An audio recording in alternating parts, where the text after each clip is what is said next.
All right, welcome to the deep dive. You know the drill. We're here to get you up to speed on, well, the important stuff. You know, all that information overload out there. We cut through it. No need to sift through mountains of data. We do that for you. Straight to the crucial insights. Absolutely, no time wasted. And today we're diving headfirst into something that should be on everyone's mind as we head deeper into 2025. Secret sprawl. Secret sprawl. Yeah, you know those digital keys we all rely on, passwords, those API tokens, encryption keys. It's about how they're just, well, sprawled out across every system. Everywhere. And our guide for this journey is a deep dive from GitGuardian. They've really been meticulously mapping out where these sensitive credentials are being exposed. And they're looking right where developers, live and breathe. Public and private GitHub repositories, those massive libraries of container images on Docker Hub. It's like they're giving us X-ray vision into the places where these secrets are, well, most likely to be left out in the open. Accidentally, sometimes, maybe even carelessly. Yeah, it happens. So today our mission it's pretty straightforward. What are the most important, maybe even surprising things we can take away from this GitGuardian analysis? We want to arm you with the knowledge to understand the current dangers of this secret sprawl and why it really needs to be on your radar. Yeah, it's a big deal. Okay, so let's just cut to the chase. How bad was 2024? When we talk about leaky secrets, how leaky are we talking? Well, let's just say the numbers are, they're pretty startling. In 2024 alone, GitGuardian detected get this, 23,770,171 brand new hard-coded secrets in public GitHub commits. Wow. That's a 25% jump from the previous year. What's really concerning here is even with all the emphasis on security these days, it feels like we're moving backward. We're not just staying still, we're actually losing ground. That 25% jump, that's a loud and clear message. What we're doing isn't working. Existing security measures, just not cutting it. 23 million. It's hard to even wrap your head around that number. And this is with things like GitHub's push protection in place, right? That's meant to stop developers from committing sensitive information in the first place. Right, and it's a good tool, but it's not a cure-all. It's like a filter, yeah. It catches those known secret patterns. But what the analysis really brings to light is the rise of what they call generic secrets. These are the ones that don't fit those neat, easily recognizable formats. They're like chameleons blending into the code. So they're harder to spot. Exactly. Hard-coded passwords, database strings, things like that. They don't wave a flag saying, hey, I'm a secret. That's precisely why they slip past those standard security checks. So even with all these defenses we've built up, a huge chunk of this secret leakage is just flying under the radar. And I imagine those exposed credentials are a prime target for attackers, right? Absolutely, a goldmine. The report really drives this point home. Stolen credentials, they're still the main entry point for so many cyber attacks. And here's the kicker. It takes, on average, a whopping 292 days to even realize a breach has happened, let alone fix it. 292 days. That's almost 10 months. You got it. 10 months where attackers could be inside your systems doing who knows what. Oof. That's a scary thought. But hey, there was some good news in the report, right? They talked about how AI-powered detection is getting better at finding these hidden secrets. So is that helping us at all, to counter this overwhelming volume of leaks? It is. AI is definitely making a difference. It's helping us to see more, especially those tricky generic secrets. These new AI methods, they can pick up on subtle clues and context that older systems would just miss. Like, for example, they can recognize a base64 encoded basic auth string. There's just a bunch of gibberish to the human eye, but it decodes into a username and password. Or they can spot a database connection string buried in code. So yeah, AI is helping us find those needles in the haystack for sure. But then, if AI is getting smarter, why are we still seeing this massive increase in the total number of leaks? It feels like we're running just to stay in the same place. It's a race, that's for sure. And the problem is, the sheer volume of secrets out there, the different ways they're being managed or mismanaged, frankly, it's growing faster than our ability to contain it. The report highlights a very concerning statistic. 58% of all the secrets detected are now these generic ones. No easy patterns for tools to latch onto. So yeah, more secrets and a bigger chunk of them are invisible to standard security measures. So it's not just about finding them, it's about recognizing them in the first place. And that's where those pattern-based detection tools, they hit a wall. Yep, exactly. Now, the report also talked about a worrying trend in the number of public repositories that are actually leaking secrets. Right, another red flag. The number of active public repositories with exposed secrets, it's been climbing steadily. 2.2 million in 2022, then 2.9 million in 2023, and in 2024, a whopping 3.2 million. Basically, that means almost 5%, 4.6% to be exact, of all the public repositories on GitHub in 2024, they had at least one secret just sitting there, exposed. Think about how massive GitHub is, and then imagine almost 5% of it is leaking sensitive information. That's a lot of doors left unlocked. It's a huge attack surface just waiting to be exploited. I remember reading about the report mentioned finding embedded GitHub personal access tokens in bash history right there in an initial commit. It's like leaving your house key under the welcome mat. That's a good analogy. And it happens more than you'd think. So yeah, GitHub's push protection, it's a step in the right direction, but it's not a silver bullet. It's good at catching those specific, easily identifiable secrets. They've seen a decrease in OpenAI and GitHub app keys being leaked since they implemented it. So that's the positive. Right, so it's doing its job for those specific types of secrets, but where's it falling short? What's the catch? The catch is, a lot of other critical credentials think MySQL, MongoDB database credentials, or those generic Google API keys that don't have a standard format, that aren't really affected by push protection. It's like a security system that only detects one type of break-in while everything else gets a free pass. Right, a very specialized alarm system. Yeah. Now, this is where I got really concerned. The report goes into the risks associated with private repositories. Yeah, this was an eye-opener for a lot of people. Yeah. They found that private repositories are 8 times more likely to contain secrets than public ones.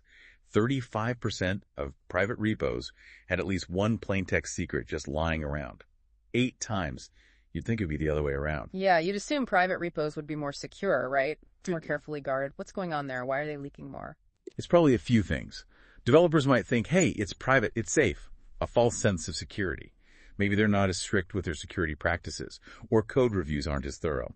And the problem is, if an attacker gets into a private repository, that's a much bigger win.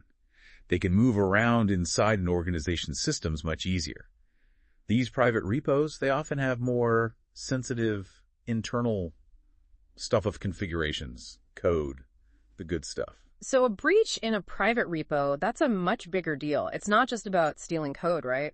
The report even mentions sensitive information hiding in the repository metadata. Absolutely. Stuff you wouldn't think about, like developer email addresses tucked away in Git configuration files. That's valuable to an attacker. Social engineering, phishing, that kind of thing. It's a good reminder.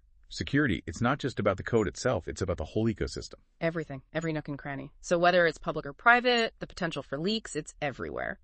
Were there any specific types of secrets that were, cropping up more often in these leaky environments? Oh yeah, definitely.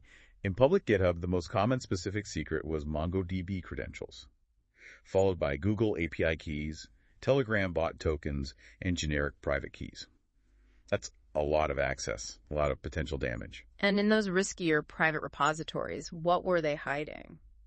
The most common thing they found was ODBC connection strings. Those are used to connect to databases.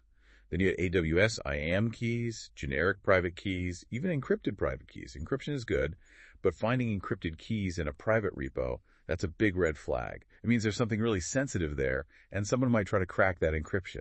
An encrypted key, it's like a treasure map. It tells you there's treasure, and someone's going to try to find it. Exactly. It just shows you managing secrets securely, it's not easy. And then the report identified the fastest growing types of secrets being leaked, which is interesting. It gives us a glimpse into what's coming, where the new risks are. What's on the horizon, right? Which services are seeing the biggest jump in leaked credentials? Where are the new hotspots? The biggest jump, by far, was Neo4j. That's a graph database. They saw a 188% increase in leaks year over year. Then you have Neo4j credentials assignment, Microsoft Azure storage account keys, Airtable API keys, Supabase service role, JWTs. It's a pattern, right? We're using more and more of these specialized cloud tools, which means more credentials to manage, more chances to mess up. More keys to lose. Okay, so we've seen the sheer scale of this problem, especially in GitHub. But GitGuardian, they didn't just stop there, right? They looked beyond code repositories. What else did they uncover? They took a look at other parts of the SDLC, the software development lifecycle. And what they found is collaboration tools, Slack, Jira, Confluences, they're actually a breeding ground for secret sprawl. Which, isn't something you'd immediately think of. No, not really. You think of those as communication hubs, project management tools, not high security risk zones. But here's the thing.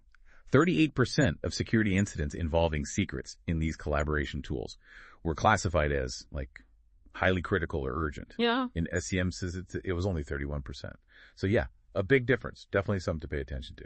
Wow, that's surprising. So why are these seemingly less critical tools actually harboring more critical secrets? What's the logic there?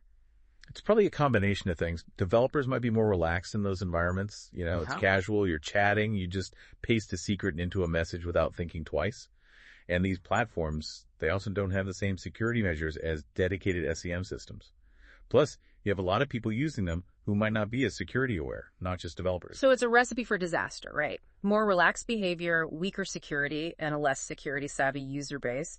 And you're saying the secrets found in these collaboration tools, they're often different from what's found in code repositories. Yeah, there's not much overlap.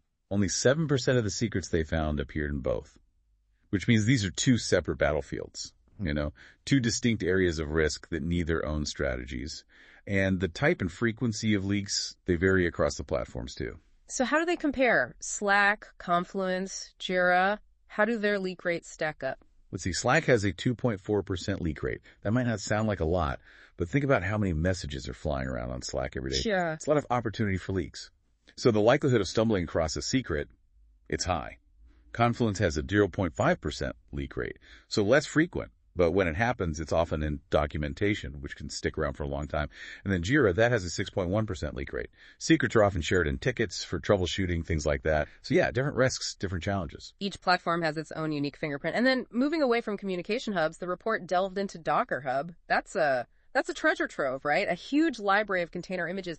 What did they find lurking in there? More secrets, of course. They analyzed 15 million public Docker images. 15 million. And they found over 100,000 valid secrets. AWS keys, GCP keys, GitHub tokens, basically keys to the kingdom. 100,000 just sitting out in the open. Talk about a security blind spot. And where were they hiding these secrets within the container images? Mostly within the layers of the images. Yeah. 98% were found in the layers, not just the final configuration.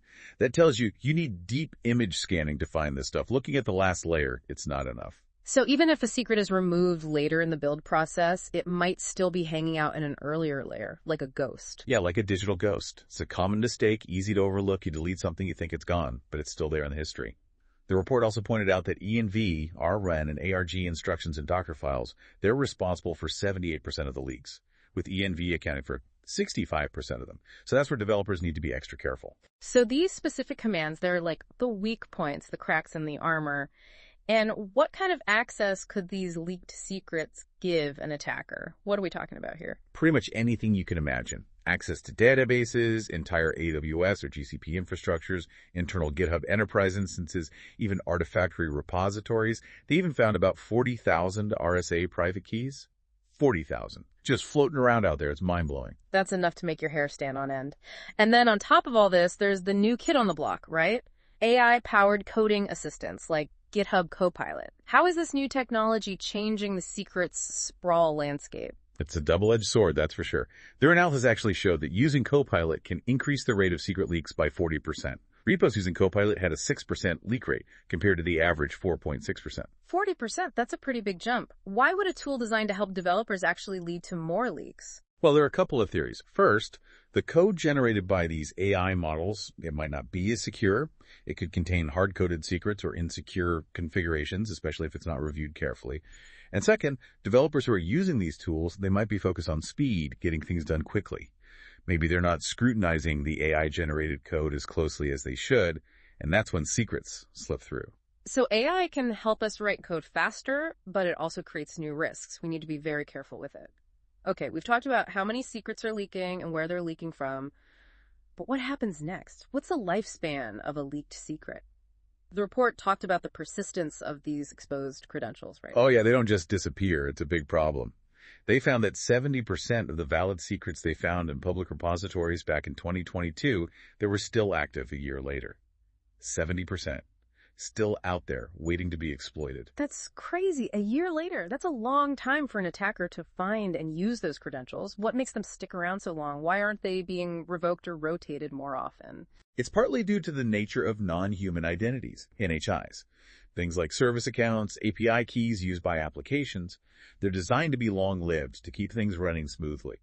Unlike human passwords, which should be changed regularly, these NHIs, they just sit there. So they're not tied to a person who might leave or change their password. Makes sense. But what makes managing these NHIs so difficult? Why aren't they being rotated? It's a few things. There's often no proper lifecycle management. Credentials get created for a project, and then they're just forgotten about. And because they're static, never changing, they're inherently riskier than dynamic, short-lived credentials. Plus, infrequent rotation is a big issue. Organizations don't always have the processes or the tools to update these keys regularly. And then you have the added complexity of managing secrets across multiple environments, which is a headache in itself. I can only imagine. You'd think secrets managers would help with this, right? They're designed to centralize and secure secrets. Aren't they working? They help, but they're not a magic solution. You can still have fragmentation with different teams using different tools or even bypassing them completely. And there can be inconsistencies in how security is implemented. Even the way you authenticate to the secrets manager itself can be a vulnerability. So even with a secrets manager, leaks can still happen. The report even looked at repositories using CI/CD configurations alongside secrets managers, right? They did. They looked at about 2,584 of them and found that 5.1% still had at least one leak in 2024. It shows you having the tool isn't enough. You need to use it right, consistently. It's about the process, the discipline, and what kind of secrets were they leaking, even with secrets managers in place. That's interesting. It was mostly AWS credentials and Azure AD API keys. It seems even when organizations are trying to do things right, cloud provider credentials, they're a weak spot. A tough nut to crack. The report also talked about excessive permissions, right? Too many people having access to things they don't need. That can make a leak much worse. Absolutely. They found that 99% of GitLab API keys had either full access or read-only access, and 96% of GitHub tokens had write access, with 95% having full admin rights. So if one of these gets leaked, the attacker has the keys to the castle. It's the opposite of least privilege. Too much trust, not enough control. Why does this happen? Why are permissions so often too broad? It's often a matter of convenience. You're working on a project, things are complex, you just want it to work. Yeah. You give everyone access just to be safe, and sometimes those permissions, they just stick around. The report also talked about zombie leaks where repos keep copies of secrets even after they've been deleted. It's like they come back to haunt you. Digital zombies. That's a good one. So what can we do about all this? How do we fix this remediation gap? The report is pretty clear.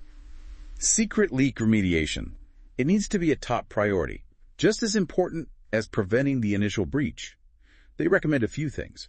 Developer training, ongoing, comprehensive. You need to build a culture of security awareness.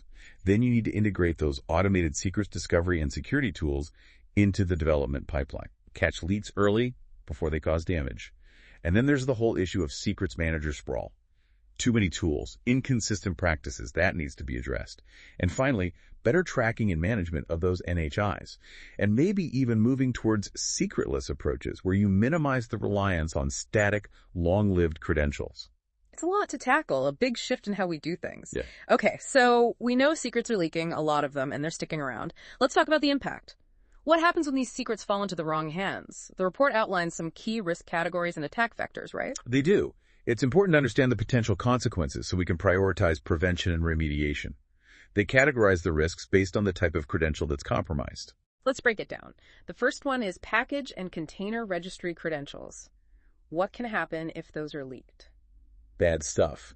Attackers can impersonate developers or organizations. They can publish malicious packages or containers. They can even replace legitimate software with backdoored versions, and that's how you get supply chain attacks. They saw attackers building and running malicious Docker images, completely bypassing detection systems.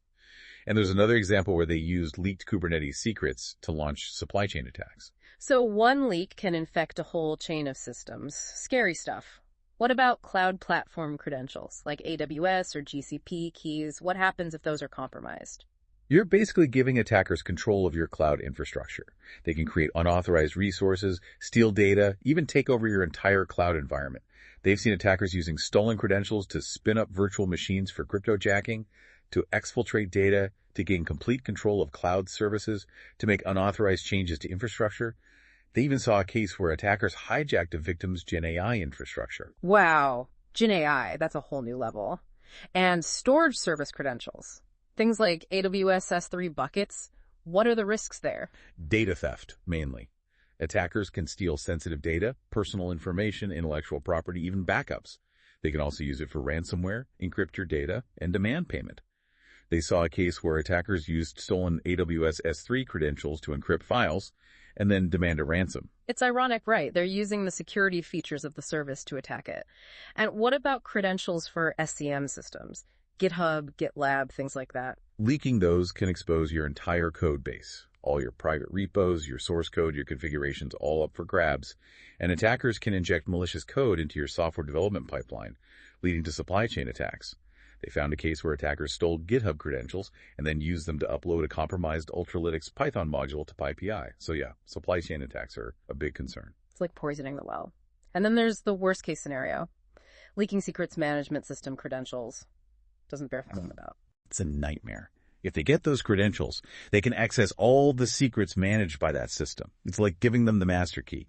They saw a case where a DeepSeek database was compromised and it contained sensitive data, including client credentials. Talk about a jackpot. Every secret all in one place. And finally, database credentials.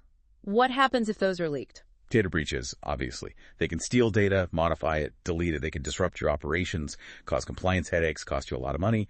They saw cases of malware targeting PostgreSQL databases, brute forcing their way in, and then using those systems to mine cryptocurrency. So no matter what type of credential is leaked, it's bad news. It can lead to data breaches, financial losses, reputational damage, the whole 9 yards. And the report talks about the cascade effect, right? How a small leak can turn into a big problem. Exactly. It's like a chain reaction. You leak one small secret, it gives an attacker a foothold. Then they use that to find more secrets, bigger secrets with more access. And before you know it, they're deep inside your systems, causing all sorts of trouble, creating cloud resources, manipulating the software supply chain, compromising your infrastructure. It's a domino effect. One thing leads to another, and the report included some timeline statistics that really highlight the urgency of this problem, right? Yeah, they're pretty sobering. 90% of exposed secrets are still valid after 5 days. And attackers can start exploiting those secrets within hours. Supply chain attacks can affect thousands of downstream systems. And the average time to detect a leak, if you're relying on self-detection, over 3 months. 3 months. That's way too long. By then, the damage is done. And they talked about some factors that can make these leaks even worse, right? Things that amplify the risk. Right. DevOps environments, for example. They're high risk because development tools are often connected to production systems. So a leaked credential in a dev tool can give you access to live systems. And then you have personal repositories, which are often less secure than corporate accounts. And of course, the supply chain itself is a huge amplifier. One compromised component can affect a huge number of systems. So it's a complex web of interconnected systems, and a leak anywhere can have repercussions everywhere. It's a wake-up call for sure. Absolutely. This isn't just a technical issue, it's a business issue. It affects everyone. So let's recap. What have we learned today? First, the problem is getting worse. More secrets, more sophisticated attacks, and slow remediation. Second, the attack surface is expanding. It's not just code repos anymore, it's collaboration tools, container registries, the whole ecosystem. And third, the consequences are real. Data breaches, financial losses, supply chain attacks, the list goes on. A great summary. This is essential knowledge for anyone who wants to stay ahead of the curve, understand the trends, understand the risks, and take action. And that brings us to our final thought for today. We're moving fast, attacks are getting faster, everything is connected. So how do we change our approach? How do we get ahead of this secret sprawl problem? It's not just about new tools, it's about rethinking how we build and secure our systems from the ground up. Take some time to think about this, how it applies to your work, your organization. It's something we all need to be thinking about. Thanks for joining us on this deep dive. It's been a pleasure. Until next time.